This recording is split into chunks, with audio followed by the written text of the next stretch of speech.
Okay, good morning, and thanks to everyone who've joined the session today for, assignment discussion session. What we're going to do today in this particular session is look at discussing how do we go about, attempting the assignment, for this particular unit.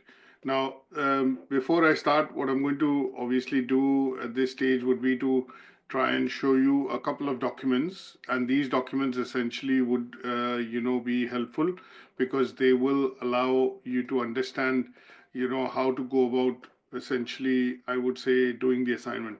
Now, I'm going to share my full screen in a second, and the reason I want to do it is because I want to show you all of the details of this particular unit on one, screen itself, and then we'll move to, the assignment brief in particular.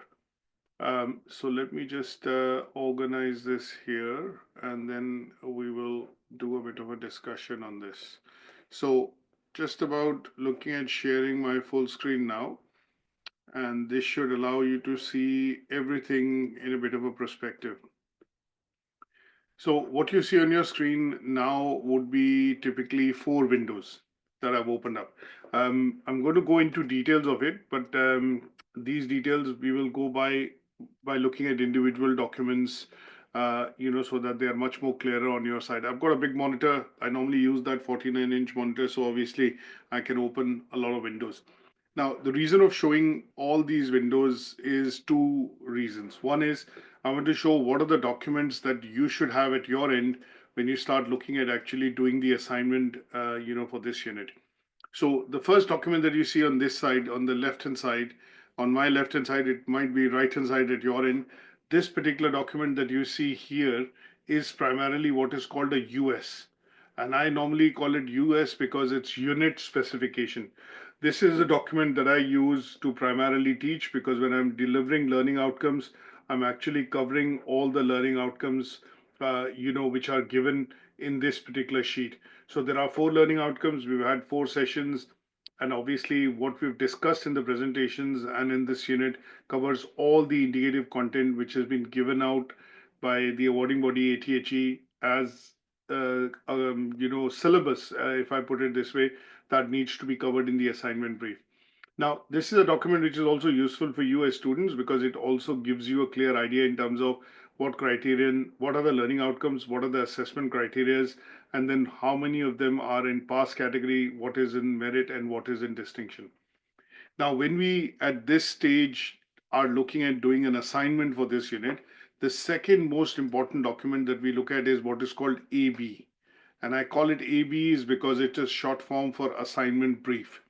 Now, what you're going to see in the assignment brief is there is a bit of a guideline given by the awarding body in terms of how you would go about doing the assignment. This is something that you need to read so that when you create the evidence and you compile the evidence, you're looking at addressing some parts of it which has been given in the assignment brief as a bit of an introduction or a scenario. Now, underneath that, what you'll have is normally tasks. Now, these tasks normally correspond to learning outcomes. So, if there are 4 learning outcomes in your unit, generally you would see that in the assignment brief also there will be 4 tasks. So, this is task 1.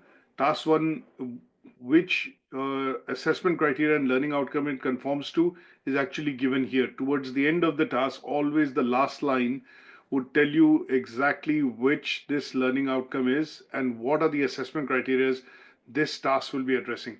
So when I look at task 1, you are going to see that there are bullet points given here, 1, 2, 3, 4. Then there are extension activities which are always depicted separately to cover what is called the merit and distinction criteria in the unit specification. Now, how do we identify which task is what and related to which assessment criteria? Simply going by the bullet points. It's 1, 2, 3, 4. As you can see, it covers learning outcome 1, 1, 2, 3, 4. So this is explain the aims of health and social care is 1.1.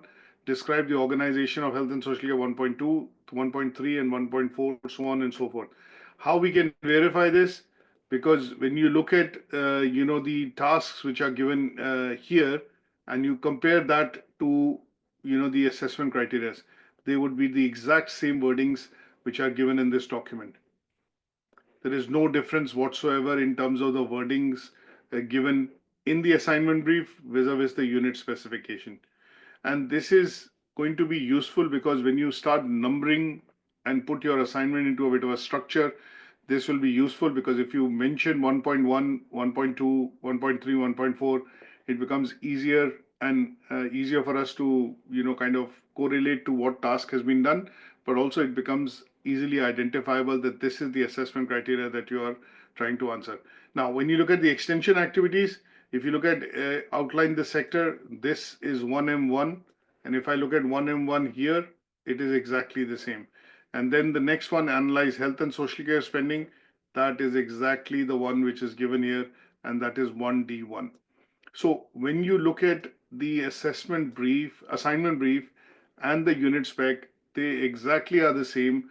The only difference between the two is that in the assignment brief, you have a bit of a, scenario given, and the output or the evidence that you need to produce is actually specified in a particular format.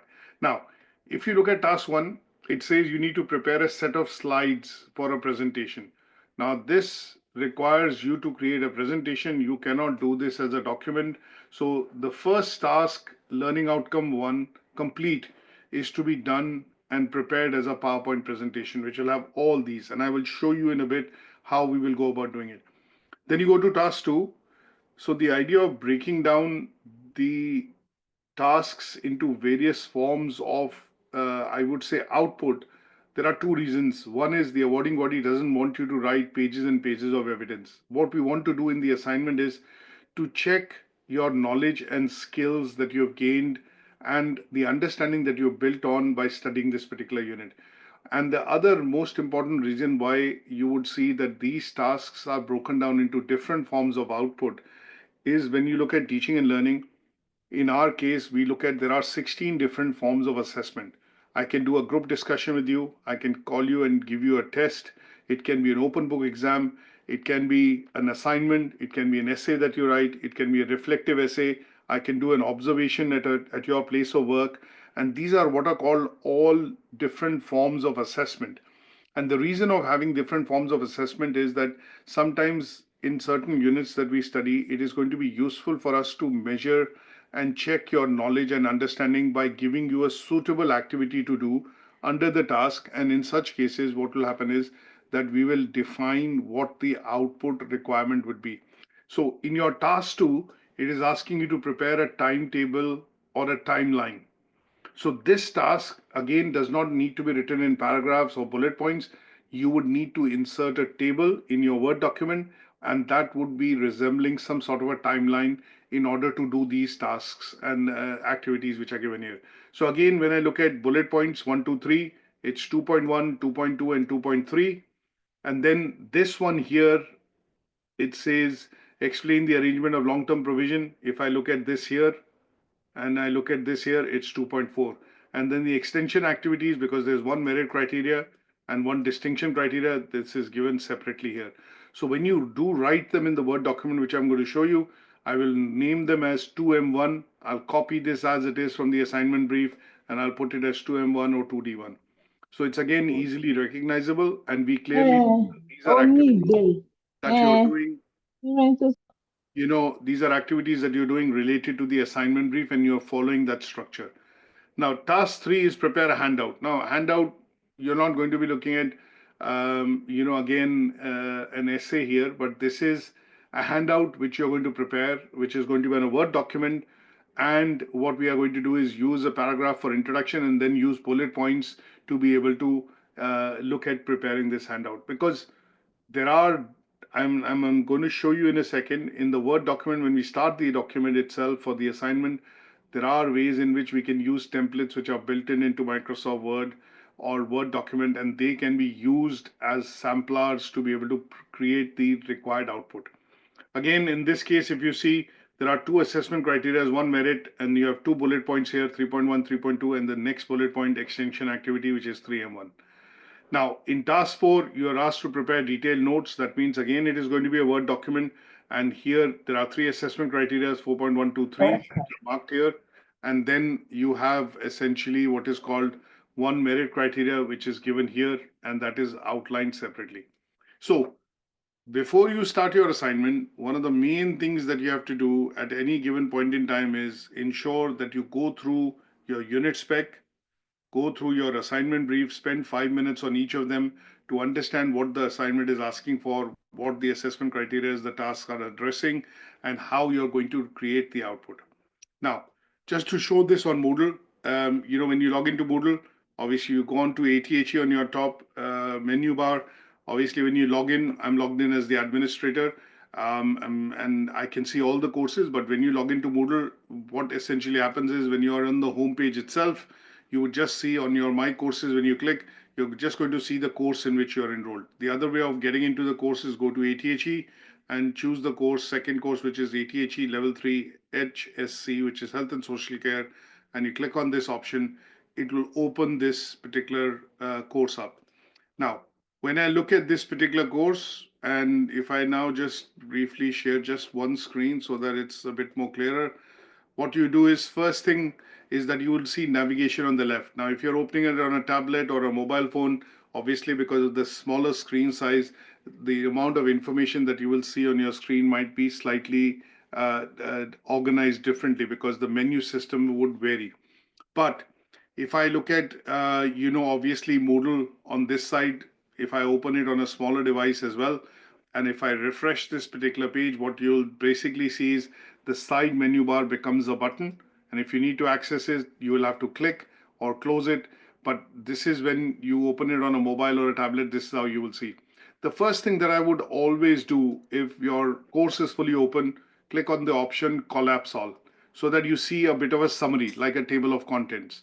Now, I know that we are doing unit 1. So I click on the left side of this particular unit, which is the greater than arrow or circle, and this would open this particular unit up. Now, when you look at this particular unit, there are a couple of things that have been organized in this particular unit itself. So for the first thing that you need to know is all assignments are submitted at this email address. There's a sample that we have provided if you want to look at what the sample would look like. Obviously, it's not the full assignment, but it's an extract from the assignment to give you an idea in terms of what the assignment and the evidence that you compile would look for or look essentially when you submit. Then what we have given is basically the unit specification. So if I click on this, you'd be able to see the unit specification because this is an important document which basically becomes the start of you studying the unit. Then you have the study material, you have learning outcome 1 presentation, any links to the website, any other documents that you want you to study. And obviously what I've done is, because I've updated the presentations, so they are named and renamed as 2024, which is the 24 version. Then you have the recording of that presentation or the session.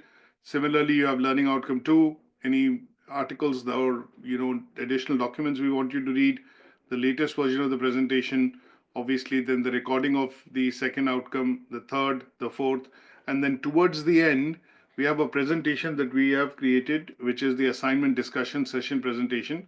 This is what we are going to go through in a bit. And then there is this assignment brief, which is given, which will always be labeled as assignment brief. Now, when I click on this, that's the same assignment brief that I've opened up and shown you earlier. And that is something that you have here, which is given. Now, in the assignment brief, technically, we should remove guideline for assessors. But we don't do it is because this is like a bit of a cheat sheet. Now, if you were in my position, and when you had submitted your assignment and I would have been evaluating your assignment, the awarding body also gives us certain guidelines. I cannot make a personal judgment saying that, okay, Luke is my favorite student or Hope is my favorite student, and I would give them a distinction. I would need to go by what are the assessment guidelines given by the awarding body. So most of the tutors and lecturers, when they do assess your work, they go through these guidelines which are given out as instructions to us in terms of how would we measure and how do we assess and grade your assignment. So as you can see, it will give you a very clear idea, and this is what I would want you to read before you start your assignment. So for the first learning outcome, it says learners should choose a country. Now, in most tasks that you're going to see, it will ask you to look at first talking about or taking into account a provision for your country in a chosen country, or it'll ask you in some shape or form that you have to look at a chosen country in which you're going to define and do this particular task. Now, in most of my discussion, I have chosen England, and that is the country that I've chosen to cover this particular unit because I'm aware of the legislation, I'm aware of the policies and procedures, the acts, the various regulatory bodies, and obviously the National Health Service and what services it provides to the member of public. Now, in some of your assignments, if you do find Australia coming through, Canada coming through, or US coming through, unless you've lived there for a substantial number of years or you have done your research wherein you have these assignments, you have information about that country, then my suggestion would be, start with an introduction on the topic on the assignment. And that overarching introduction will basically define that, okay, I'm so and so, and I've stayed in Canada for 5 years, and I am aware of the healthcare system there. So I'm going to use that, for the purposes of doing my task in the assignment. But if I do find that you have chosen countries from elsewhere back home or otherwise and not given an introduction, then there are two things that I can infer. One, you've used the software to write the assignment, which is what most of these softwares are because they're either US or Canada centric. So I can understand and I know myself as a lecturer what softwares people have used to write the assignment. The second is some of these softwares end up producing pages and pages of assignment. So if the assignment is asking for a PowerPoint presentation and you haven't given me any, we will get an email back straight away to say, please submit the task one as PowerPoint presentation. Now, most of you, if you do not have Microsoft Office, then there is an Office software that you can get absolutely free. There is no trial or trial limit. This software is called WPS Office. This is exactly like your MS Office. You can download this software for free. And the website is also pretty simple. It's wps.com. So here, the idea would be for those of you who do not have a PowerPoint software, you can essentially download this particular office free of cost. And then my suggestion would be to use this MS Office equivalent option and then use to basically, do your assignments while you're actually doing this course, because most assignments will ask you to submit or have at least one task as PowerPoint presentation. Now, reading these guidelines would clearly tell you what is it that I am going to judge in when you submit your work. So in this case, the first thing it is asking for is choose a country on which you'll base your answers. That should be done. Should you prepare PowerPoint slides, you need to have a PowerPoint software, and that would be the WPS Office if you do not have access to Microsoft PowerPoint. And then this would give you further details in terms of what I would be reading into your assignment before marking or giving a grade, pass, merit, or distinction. So for merit criteria, there are other guidelines given. For distinction, there are guidelines given. This is something that I would say you should read additionally when you start actually attempting your assignment. Now, this layout that you see is going to be very similar for Unit 2 or any other unit that you're studying. So it will start off with, a unit specification. There's a sample hour assignment. There'll be learning outcomes which are given.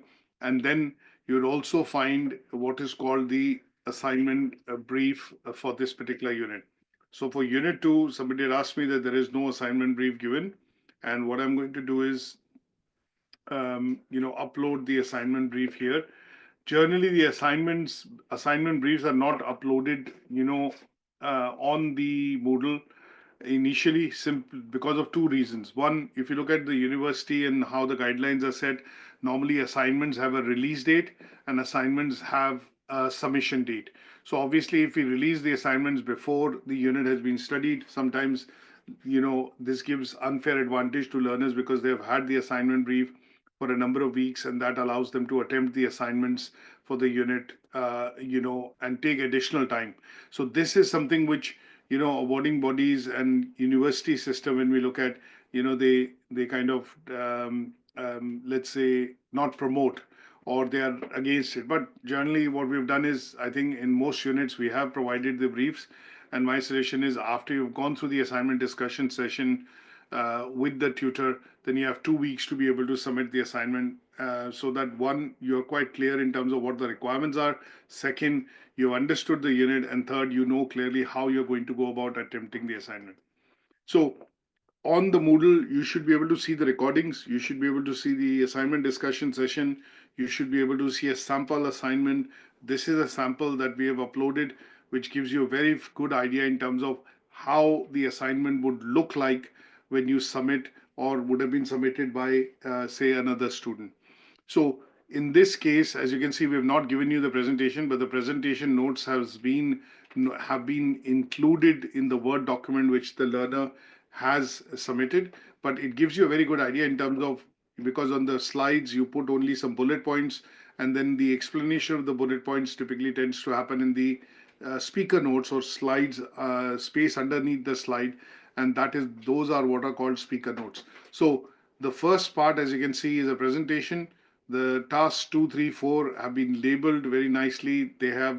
This particular learner has not emitted the command verbs, because in some of your assignments that I see, you'd probably eat some part of the task away or not write it as it is from the assignment. So describe the health and social care services. Some of you just put the heading health and social care services.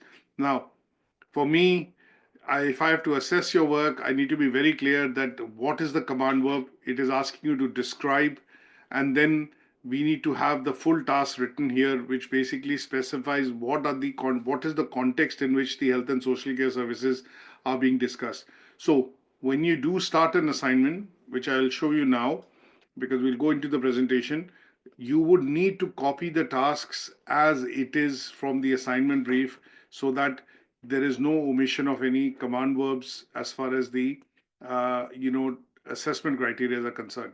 Now, what I've done is I have copied and pasted the text from the assignment brief into a presentation, so that we are able to discuss the assignment brief in a bit more detail.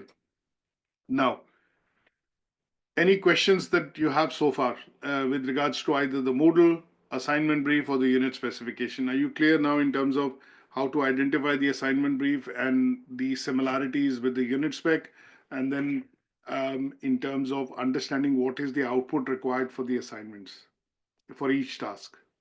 Is that clear? Any questions so far? Okay. Sorry, Yeah, go on. I just want to add something. Yeah, you've been mentioning something about presentation, and I just want to know how we need to structure the presentation, and then what words, how many kinds of work can we use and stuff like that. Sure. I will explain that as we go along, because we'll discuss tasks individually in the assignment brief. Now, any other questions, anybody? So I'll note this down. I'll discuss when we go through task 1. Feel free to ask, not a problem. Now, main thing when we look at the assignment brief is there are some useful tips that we have created which should allow you to understand how do you go about doing the assignment. So as I mentioned to you earlier, read your task carefully, go through the unit spec, the unit assignment brief, and also the assessor guidelines to understand what evidence would be checked against what task. Now, focus on command verbs, because what you need to do is when you're writing your assignment, there is a word limit in most universities, although at the diploma level, at the foundation level, because you're developing skills of referencing, academic writing, and also using quotations and paraphrasing to be able to create evidence. But I would still suggest that it would be good for you to understand what the command verbs are asking for. And I've, just as a bit of a guideline, we have given a suitable word limit. When you look at a command verb, how much is too much to write, or how much is less if you're not writing that enough in terms of covering the evidence. So generally, there are 3 odd types of command verbs: past, merit, and distinction. Past command verbs tend to be explain, define, describe, and they would generally be looking at asking you to write about 70 to 100 words. When you look at merit command verbs, you have access, examine, analyze, clarify, critically, sometimes compare and contrast. and they would need arguments, underpinning of theory, and in some cases examples or pros and cons or advantages and disadvantages, and they would require you to elaborate the content in order to cover three things. One, you have to explain the concept. Second, if there is a theory or a framework or a model related to it, then you have to cover that also. And in some cases, if there is no underpinning the theory, then sometimes you have to build arguments to give advantages or, disadvantages, and towards the end, summarize why you have concluded or which option you will be going with. And then when you look at distinction command verbs, they tend to be the most difficult ones in the sense that here you have to do all the three things. One, you have to explain the concept. Second, you have to write the theory or the model or the framework which is there. And the third is you have to also show the application. So when you look at, you have to show the application with regards to, the task itself which has been asked for. So when it says, aims of health and social care provision in your country, then in this case, you have to give an example of what is the aim and objective of the National Health Service. When it was created by the Beveridge Report in 1950, essentially you give a bit of a history and a background that, there were three underlying principles which were written and proposed in the Beveridge Report in the 1950s, and they meant that these are the facilities which members of public will get as far as the health and social care services are concerned in England, as a devolved country. Now, this part of the distinction task sometimes also requires you to do your own research, because we are not going to be obviously providing or spoon feeding everything in the sessions. Some part of it is also to do your own research to show and cover parts of it which make it convincingly, let's say, um, it makes it convincingly clear that yes, the learner has put in that effort to be able to achieve the highest grade, which is distinction. And these command verbs tend to be critically compare, critically evaluate, critically analyze. And here, because you have to look at putting all the three things together, the concept, underpinning of theoretical networks, and in some cases, even the application of it or conclusion of it, that is why your word limit tends to be 150 to 200 words. Now, because you are learning to write academically in the word limit, that is why we put conservative word limits here. But sometimes you have to even exceed this to go to 300 words in order to comprehensively cover that particular task. You should try and avoid writing in bullet points unless it has been asked for, but use pictures, tables, different forms of diagrams which are available on Google, or if you can find them, through the presentations. The idea is a picture is worth 1,000 words, and rather than start from scratch, you can put a diagram in or a picture in and then start explaining by building the arguments, which also allows you to keep to the word limit. Referencing is very important. We follow the Harvard referencing, which is author date style referencing, and you should at least have 10 references in your document, in the assignment document, essentially, when you actually submit, because references tell us where you have taken the material from, who you have given the credit to, because in some cases, when you copy theoretical models, frameworks, or definitions, you have to write them as it is without altering the meaning of it. You can paraphrase, but you cannot alter the meaning of it. But you still have to give credit to somebody who has actually proposed the theory or who has actually come up with the model. And in such cases, referencing is important. Now, for this particular assignment, because it asks for evidence in two different forms, one is a PowerPoint presentation, and the other is, for example, a Word document essentially. So I would suggest that you should have 15 to 20 slides for your PowerPoint with approximately 1,000 words, as speaker notes. And I will show you how to get that done. And the second part, which is covering task 2, 3, and 4, I would suggest it should be about 3,000 words in order to give justification to the unit and the tasks which are there. Now, most assignments tend to be not more than 4,500 to 5,000 words, which is also, I would say, should ring alarm bells at your end, because if you're exceeding that limit, and you're writing over that, that should mean that you should revisit some of the parts that you're covering and writing, and that would essentially help you keep similarity low, plagiarism low, and would require less referencing to be done because you're putting everything in the context. Now, because this is a graded unit, you have pass, merit, and distinction. For those of you who are only looking at achieving a pass, we'll only do the pass criterias. But if you're looking at merit, you'll do pass and merit. And if you're looking at distinction, then all the tasks, all the assessment criterias would have to be met, achieved, met, attempted, and achieved in order for you to get that particular grade. So, for example, if I look at the assignment brief in a second, what you're going to see is there are different assessment criteria given, in the assignment brief. And when I look at that, what it shows primarily is that if I do 1M1, cover this part here, but in the second task, do not cover this. And in the third task, do not cover this. You're not attempting merit. You have to attempt all the merits, all the criterias across the merit and all the tasks, and then be able to achieve all of them. If you have attempted it, that's one part, but if you have not achieved them, then the grade will still be a pass. And that's the same how it applies for distinction. So there are two distinction opportunities, 1D1 and 2D1. Both of them have to be achieved to get a distinction overall.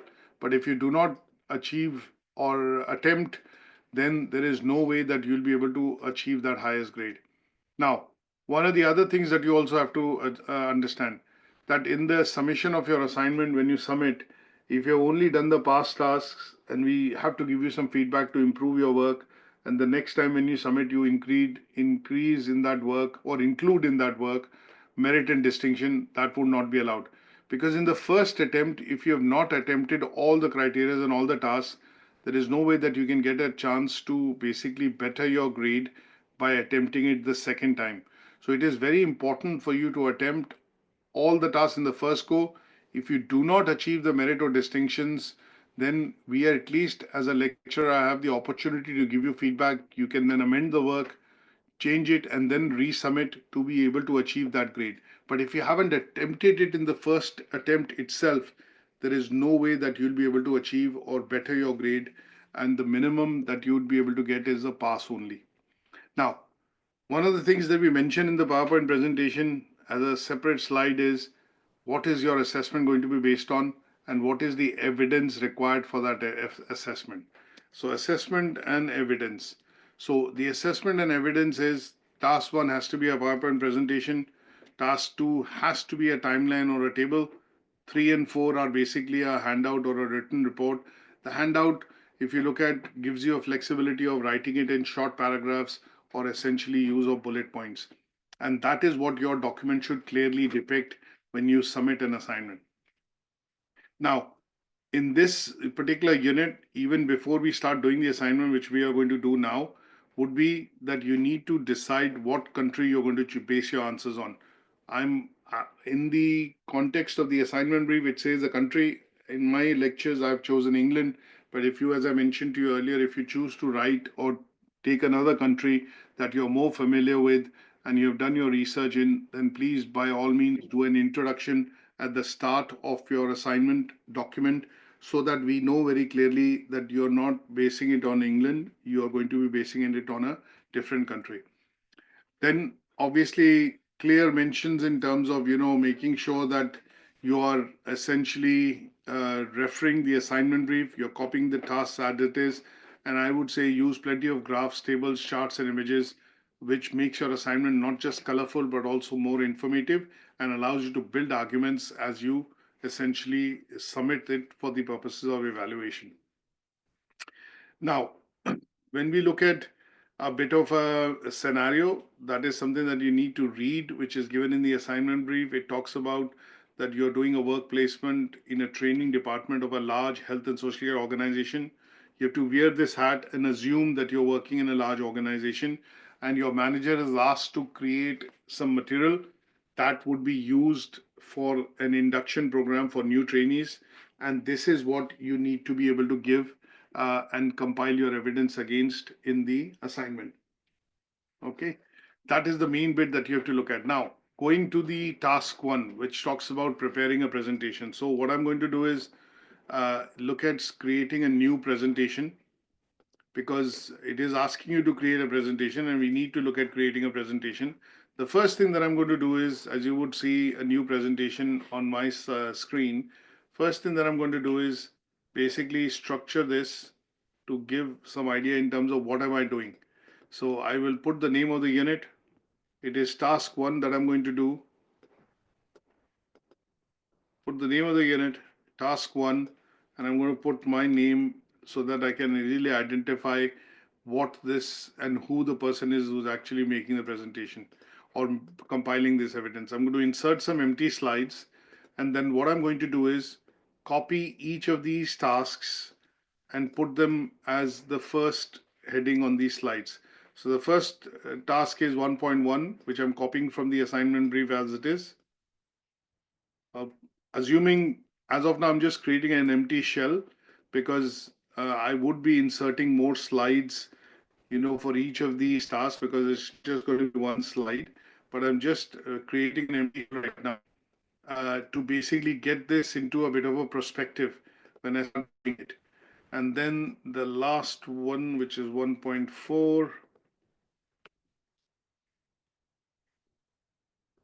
So I'm just making sure that I'm copying the tasks as it is from the assignment brief. Just going to format this slightly so that it's presentable. Although in my case, I'm looking at going in for the merit and distinction as well. So I'm going to copy the merit criteria as well and the distinction criteria as well.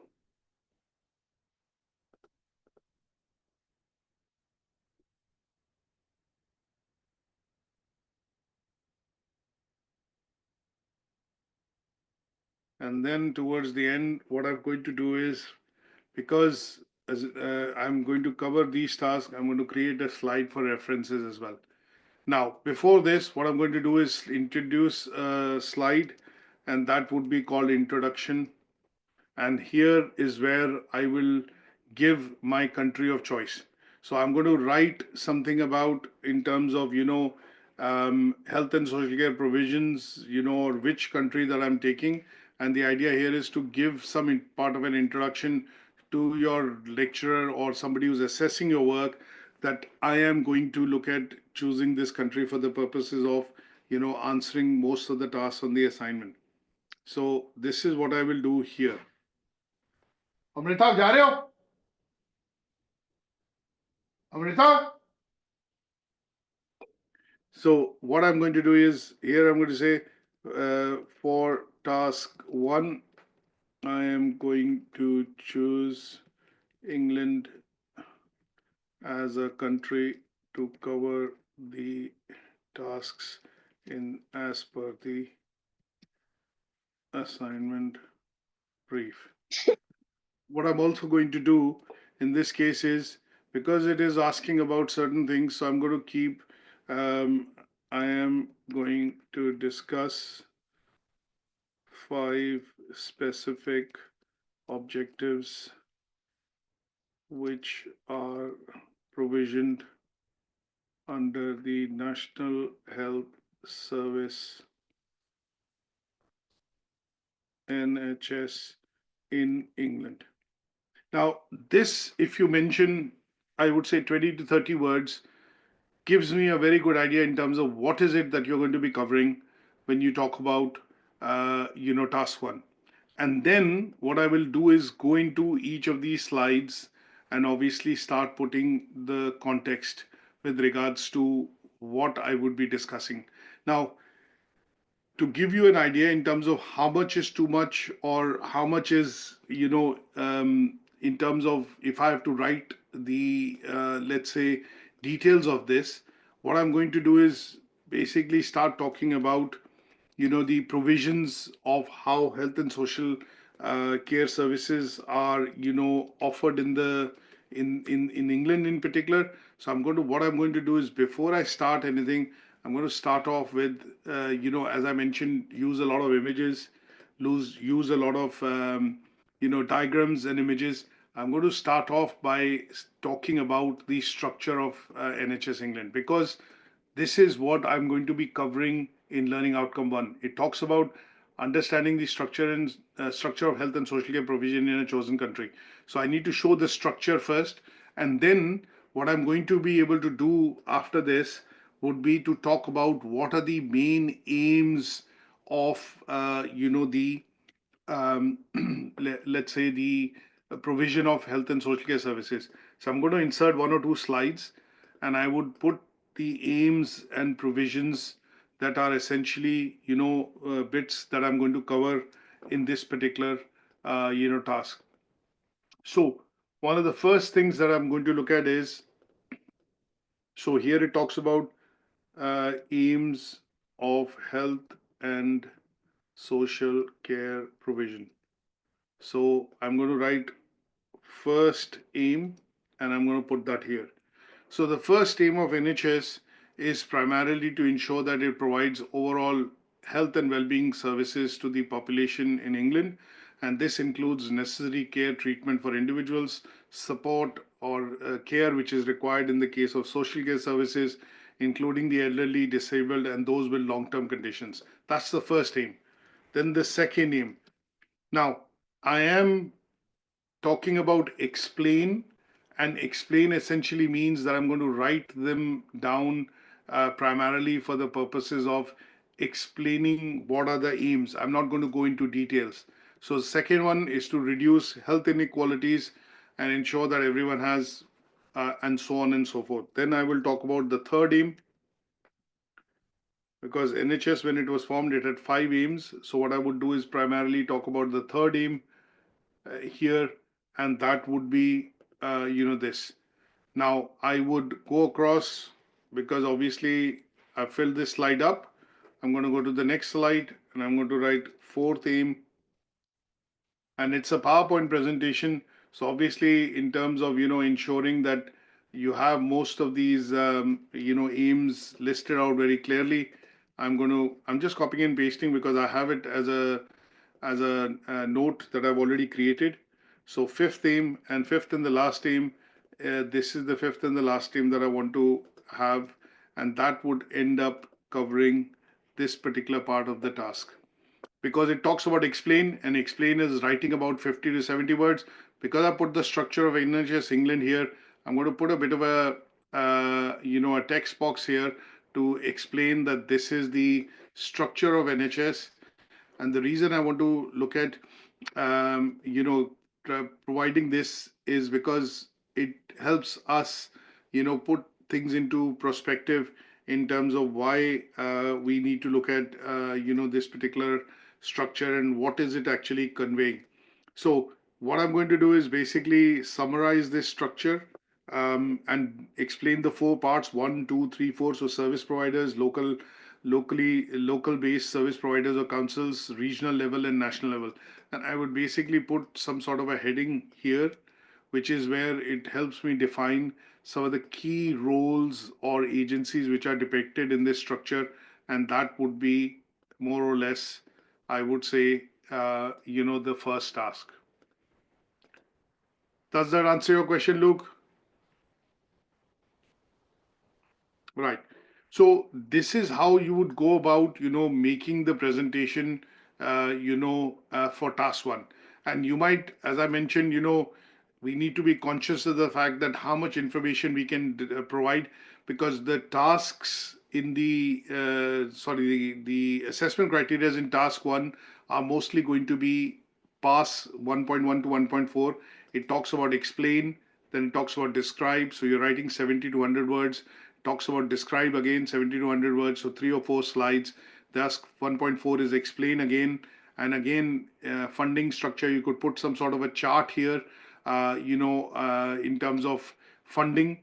And that chart again, could come come from Google, which you can do a quick search on, look at some of the images, and here you should be able to find what kind of funding does the NHS get, and where does the funding of the NHS actually gets utilized. So I could pull out a chart, which obviously could be in the context of 23-24 or the latest spending for last year, and that could be explained, and that would be explained in 2 or 3 slides where the funding comes from. And if you recall our discussions during the learning outcome, NHS is funded through national insurance provisions or contributions. Then there is, budgeting which the government does, and then it comes from charities, private-public partnerships, and obviously individuals, which are donating for charitable causes, and by other charities which raise money through members of public, like Christie's and Macmillan and British Heart Foundation, things like that. So those are the areas that you need to explain in terms of how funding happens for the NHS in England. And because it is asking you to outline how the sector is regulated, here you're going to be presenting or including some of the key regulatory bodies like NICE, the King's Fund, the CQC, and one or two of the chartered bodies which basically help maintain policies, procedures, and dictate the quality of care, being delivered to members of public in England. And here it talks about analysis of spending. So it is an extension of task 1.4. So since you've explained how the funding is done, what you are going to do is here talk about various aspects of how the funding in a particular say area is done in as far as I would say the NHS is concerned, specifically say for example England. So in this case what we are going to do is build some arguments here, present data which is statistics which is going to come from reports or search that you do or study that you do, and that would explain how the day-to-day spending by the Department of Health and Social Care happens within England in particular, and what kind of funding does it provide for for provisioning the health and social care services. Now there is data that I've taken, from different places. And for example, the chart that I've taken on the NHS structure, I've put that link here. Anything to do with, say, for example, the structure of, the funding part of it, which I discussed in terms of where the funding of the NHS comes from, then in such cases, what you have to do is essentially also put the sites from where you are going to get this data from, and those are going to be put into as references, and that would help complete task one. Now when you save this file, you have to be very clear that you are going to save this file as task one, and you're going to label it as presentation. So when you submit, you are submitting something which is making sense, which has the task written as it is from the assignment brief. And for each of the tasks, if you need to write additional data, then what you would do is primarily put data underneath in terms of the slides here, which would give more detailing of where and how you are explaining some of the bullet points that you're putting up in the presentation slide. Now, depending on how you want to present, you can obviously in the Microsoft use a designer. I want my work to be differentiated. I take a lot of interest in my work, and I would primarily if you want, you can design your sites in a way wherein it gives a bit more credence, and you want to make it look good. That is down to you, and that is something that you can do so in terms of I would say presentation, because when you look at universities later, there would be marks which will be associated for your presentation as well. Sometimes 5% marks of the work that you present in universities can also be towards the presentation of it, the structure of it, and you could choose to essentially beautify or design your slides. But obviously all this can be done by the click of a button here, because as you can see, I'm just clicking a button, and obviously it is putting it into context, giving me some ideas in terms of how I can better structure when I present my work for the purposes of assessment. So this could be one way of looking at taking interest and obviously putting details into your assignment by following the assignment brief. Is that okay? Any questions on this so far? Now, similarly, I want to quickly show how you would go about doing, for example, task two. Now, task two talks about preparing a timeline related to a chosen country. Now, the timeline would cover some of these points here. So here, what I would want to essentially do is, look at, preparing a table. And this table that I'm going to use is primarily going to be looking at presenting a bit of a timeline, covering some of the tasks that are given, um, in the assignment brief. So what I would suggest is that when I need to look at doing this, I would basically use a Word document in this case. So let me open a Word document, and I would show you how you would need to structure, your Word document, and how I would put this evidence, for the purposes of the assignment. So this is a blank document that I've taken. What I would first of all do is, label it as task two. I'm just going to copy the task two as it is from the assignment, so that, assignment brief essentially, so that I know clearly that these are the tasks that I'm going to attempt. I'm going to relabel them as, tasks which are going to be, sorry, 2.1.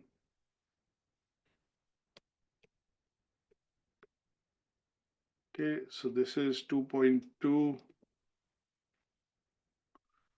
This one is 2.3. And this one is 2.4. Obviously, there are merit and, distinction criteria as well, which I'm just preparing again an outline. That's how I go about doing the assignment if I was in your shoes. So what I would do is 2M1, and then I will put 2D1. So these are the tasks that I need to do in this particular assignment. The first thing that I'm going to do is click on the header, insert a page number, and then also going to write my name, because it identifies that this is my assignment. And then what I'm also going to do is create a table of content. So using the heading, this is heading, and obviously this talks about preparing a timeline. So I'm going to merge this here, put a bit of a space, and this is heading 2, 2.1. This is heading the next task. So I'm just going to structure the document first, just to make sure that, I know what I'm going to be attempting.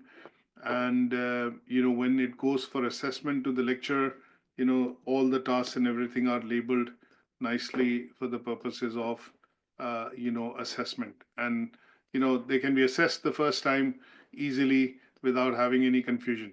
And then what I would do is insert the table of contents, because I've now created a table of content. And this is where I would start and then insert a blank page, and then start, from the second page. Now, this assignment comes into a bit of a shape, assuming when I have inserted this table and I start going into different pages, it'll automatically number the tasks, increase the page numbers, and obviously, at some stage, automatically update the table of contents. Right. The last thing that I want to do in this is also add references. So if you forget, what you would need to do is basically go back in, go to the Home tab, use this as heading 2, and then go to the top, right click on the table of contents, say update field, and update the entire table. And you would see the page numbers, everything automatically update. Now, these are basic parts of IT that you need to know, simply because, as I mentioned to you earlier, in the universities, you'll have 5 or 10% marks for the purposes of presentation of your work and your assignments. Now, the first task says outline the points in which the health and social care provision may be required during your lifetime. So the first thing that I'm going to do is, because it's asking for timeline, what I'm going to do is, obviously I've drawn up a timeline at my end, and what I would do is basically put that timeline in here, and that timeline essentially covers, the tasks that I want to look at from a point of view of the first assessment criteria 2.1. So I've given a bit of a background or introduction in a couple of sentences, and then what I've done is created a table, and I put that table in, essentially allowing me to complete that part of the timeline. And then what I also need to do is explain some of these key features. And what I would do is explain these features here. And that is what I have done, because it talks about describe. So, I've explained some of the key features and services which it provides and how it provides. Now, in order to do so and do it better, what I also want to do is talk about some of the primarily, I mean, some of the services that it provides and how these services are provided.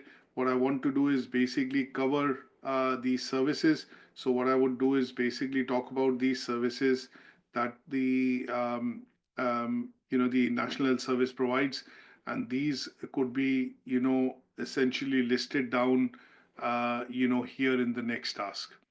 And then, because I am using data which is coming across from, I would say, different sites, and in order to make sure that the data that I'm presenting is authentic, what I would do is obviously put the references in.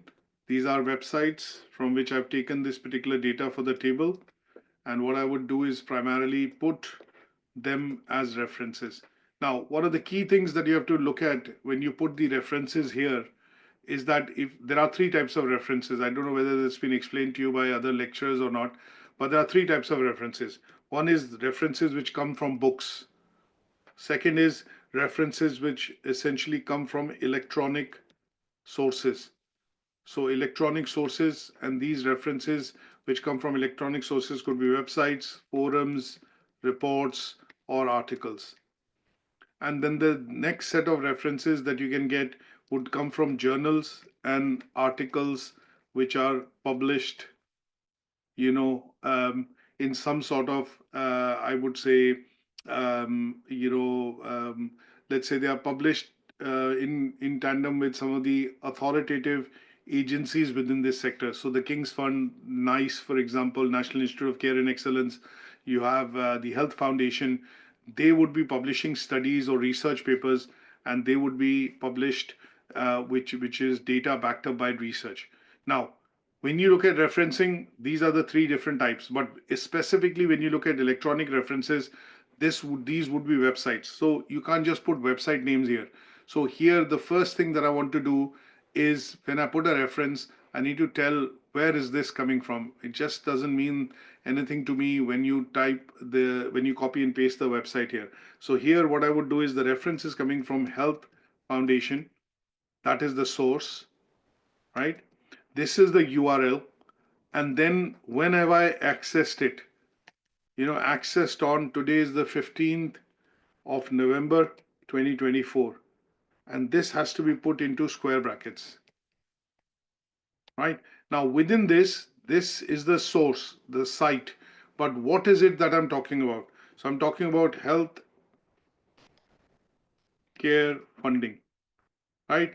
The latest funding figures for England. This now completes the reference, because it is giving me a context from where the site is, what is the topic or the headline of that site, and then where and what date I've accessed this on. Now, for those of you who don't know how to do referencing, you can actually do this electronically within Microsoft Word itself. So when you click on references as a tab, go to there is a system that you can drag down and choose. Now we are using what is called Harvard Anglia referencing. So you click on Harvard Anglia, and then what I want to do is this particular reference that I've used, I want to actually include a reference where it needs to be included, right?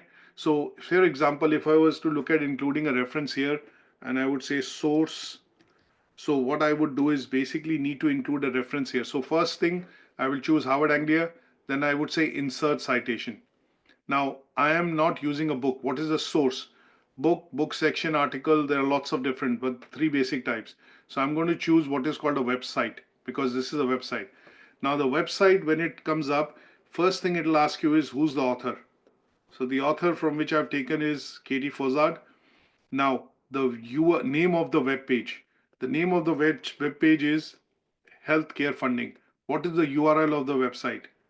This is the URL of the website. In which year it was published? 2024. And the year in which you are accessing, I'm also accessing in 2024.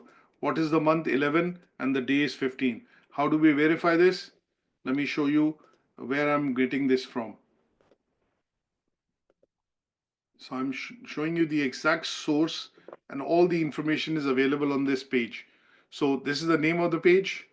This is the headline of the page. This is the date on which the page was published. There are 3 authors, and I can put 3, but I've just chosen one. And then what date you're accessing in, year, and other bits are all given when you choose any particular website. And this would be very clearly available when you look at any website from which you're taking the data. So this is of 18 June. That's the name of the page. This is the URL of the website. And when I take you back in terms of inserting the funding, inserting this particular, reference, and I click OK, as you would see, it will put a reference here on the document, which is here. Now, if I was to look at, and this particular name I would give here, which is the latest funding figures for England. Okay, now if I have to create a reference list by using MS Word, then what I would do is click here, and then what I would do is at some stage click under this button bibliography, and then click this one. It will automatically create bibliography for you for all the references that have been put in the document in the format which is required, which is Harvard referencing, because we've chosen Harvard Anglia, and it will alphabetically put it in a way wherein it is all chronologically aligned and alphabetically aligned at the end of the document. So this is a manual way of doing it. And then the other way of doing it would be the way that I have shown you, and that will be more authentic. Now, when you look at your assignments in universities, this is the only way it will be acceptable, because what I can do as a lecturer is click on this reference and actually see whether it's a genuine reference or not, because I can link and find this citation source on your document. But if you do it manually, you would not be looking at getting, you'll have some points which will be deducted in the rubric structure of the assignment. So I would suggest that because you're doing this foundation program with us, these are the skills that you need to develop. And IT is one of them, referencing is the other one, academic writing is the other one. And that is how you would need to look at, understanding what the task is asking you to do, how you submit the evidence, how do you prepare it, and then finally submit it for the purposes of evaluation.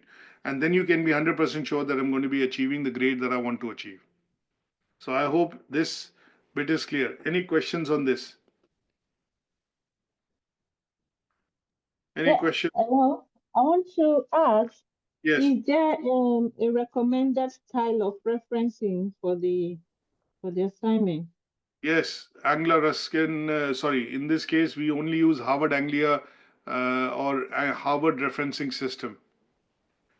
Okay, okay. All units and most courses, I only know of 1 or 2 universities which use in the UK, APA system, but all universities, Yes, all because assignments, in my all, former school we use APA, we use APA yeah. style.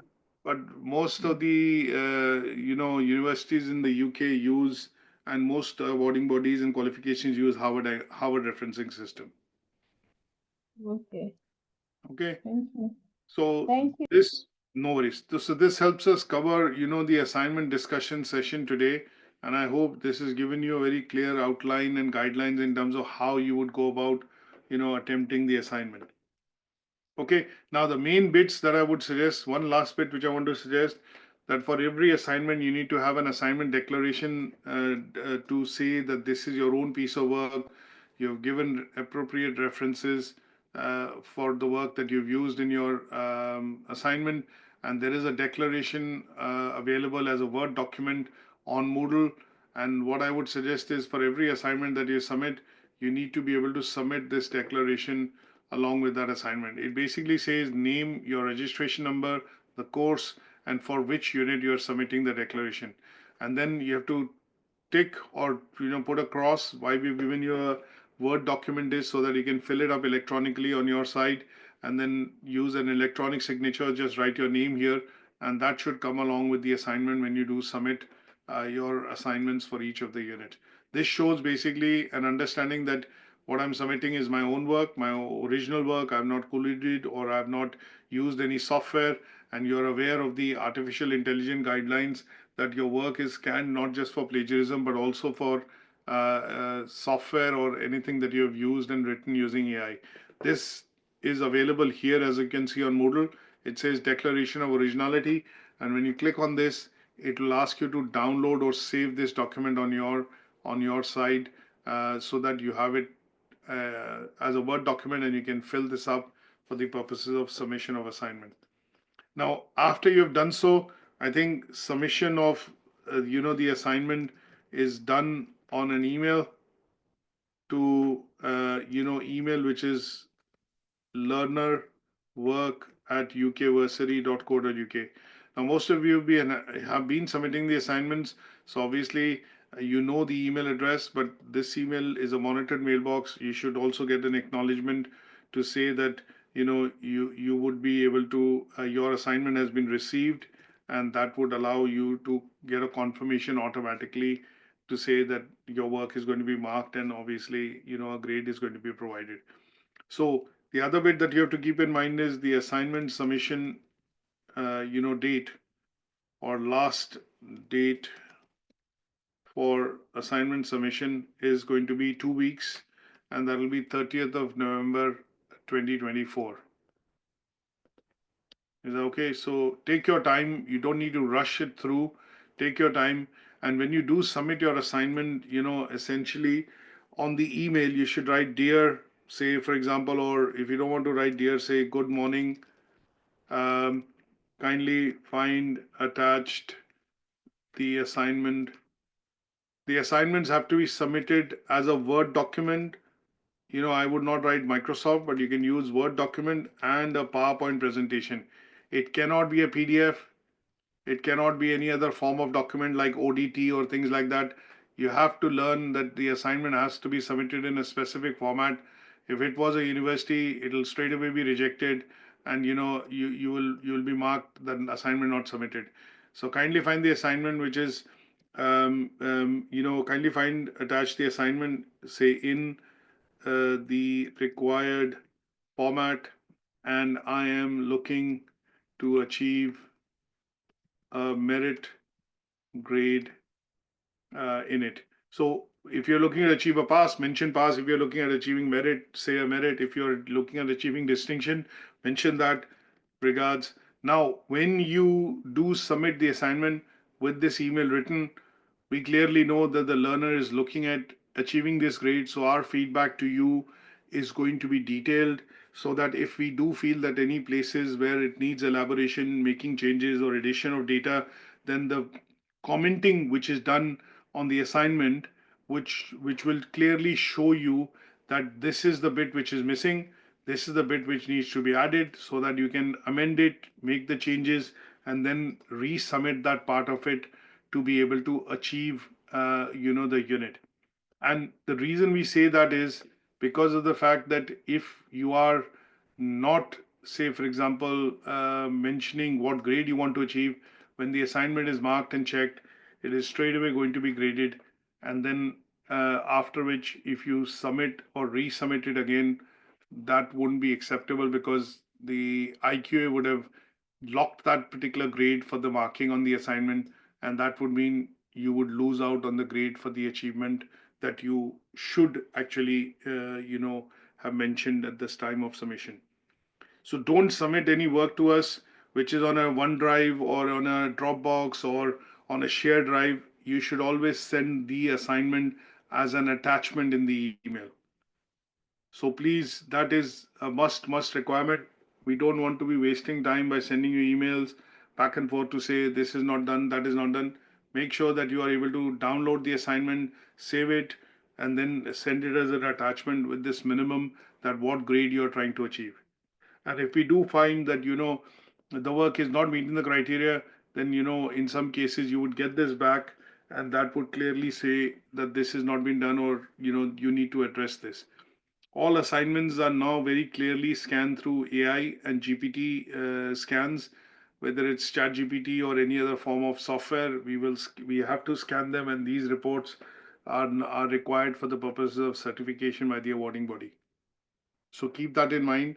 And one of the things which I've mentioned now on the PowerPoint slide, that is where you need to ensure that you submit the assignment to learner work. Last date of submission for this unit would be 30th of November. Making sure that you write a bit of basic email to say what grade you're trying to achieve, and include the attachments along with the declaration, so that we can assess the assignment and obviously provide you the feedback as soon as. Which Normally, one is the last day 30th? Is it the 30th unit of one? this month. The unit one. Yes. Okay. And then when you do submit your assignments, as I mentioned to you, we have to scan them. So we look at plagiarism, we look at whether it's written through any software. And as you can see, in this case, this is written by human. So that is acceptable and that is fine. We do not want you to write assignments which are going to be pages and pages long. So please make sure that you are looking at alarm bells ringing if you exceed anything over 5,000 words, because that would be giving you an idea itself that this is something which there is something is going wrong, or something I'm not doing right, and that is where it will allow you to stick to a word limit. So I hope this session has been useful, and I look forward to receiving your assignments. One or two of you have already completed the unit, because I think you had this delivery with one of the other lecturers. But for those of you who are looking at submitting, please take your time, read the assignment brief, structure it well, copy the tasks as it is. For those of you who do not have access to Word or PowerPoint, I've given you a link on the chat route, which is the office, that you can download free and then use it for the purposes of obviously making your submissions. And then you'll be getting the schedule for the next unit by Monday from Jill, which will be starting next weekend. So we'll go back to Saturday and Sunday for the delivery of the unit, and then that will be the next unit, which will be starting for some of you, and the timing and the scheduling will come from Jill, either later today or Monday morning. Any questions so far? Any questions that you have right now that have not been addressed? No, not at all. Okay, that's great. What about the unit 2 assignment I told you? I have put that on Moodle. You were probably you were right. The assignment brief was not there, so I put that now on the Moodle. It is available. Okay, thank you. If you do need, and sometimes if you do find that the assignment briefs are not there and you need them in the email, you can also speak to Gartha, and she would be able to send across the assignment briefs to you. So that's the assignment brief that I've uploaded, Unit 2. Okay, It's I'll in send the it. Thank you. last after the presentation. All right, thank you. Is that okay? No worries. Thank you so much for attending, and I'll put a copy of this recording onto the WhatsApp group, and it'll also go up on Moodle in a couple of minutes, and then hopefully we'll catch up with you next week with the new unit.